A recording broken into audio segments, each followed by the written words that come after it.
Amarah warga pecah saat antri beli LPG 3 kg. Pasalnya kebijakan pembelian LPG 3 kg dari pangkalan ini menimbulkan antrian panjang dan wajib memenuhi persyaratan sebelum melakukan transaksi. Ruwetnya kebijakan distribusi LPG 3 kg dianggap telah menyiksa rakyat, bahkan menimbulkan desakan agar Menteri ESDM Bahlil Lahadalia dicopot dari jabatannya. Tuntutan ini disampaikan langsung oleh Presiden Partai Buruh Said Iqbal dalam aksi demonstrasi yang berlangsung di depan kantor Kementerian SDM Jalan MH Tamrin, Jakarta Pusat pada Rabu 5 Februari 2025. Ia merekomendasikan agar Bahlil diganti dalam perombakan kabinet. Presiden Prabowo Subianto sendiri telah memanggil Menteri Energi dan Sumber Daya Mineral Bahlil Lahadalia ke Istana Kepresidenan di Jakarta. Pemanggilan Bahlil di tengah kabar kelangkaan gas LPG 3 kg ini menuai banyak pertanyaan. Lebih lanjut terbaru pada acara puncak peringatan Hari Lahir ke-102 NU di Istora Senayan, Jakarta Pusat, Rabu 5 Februari 2025 malam.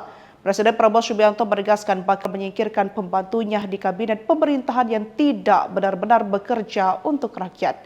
Hal tersebut disampaikan Prabowo merespon pertanyaan terkait peluang reshuffle atau kocok ulang kabinet merah putih usai 100 hari kerja sebagai presiden.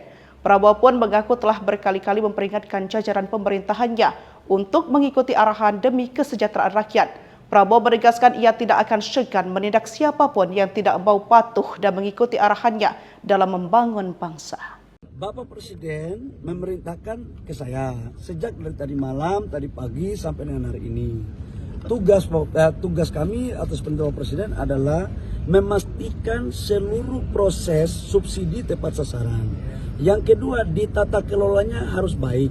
Yang ketiga, rakyat dipastikan harus segera mendapat apa yang menjadi kebutuhan mereka, terutama menyangkut LPG.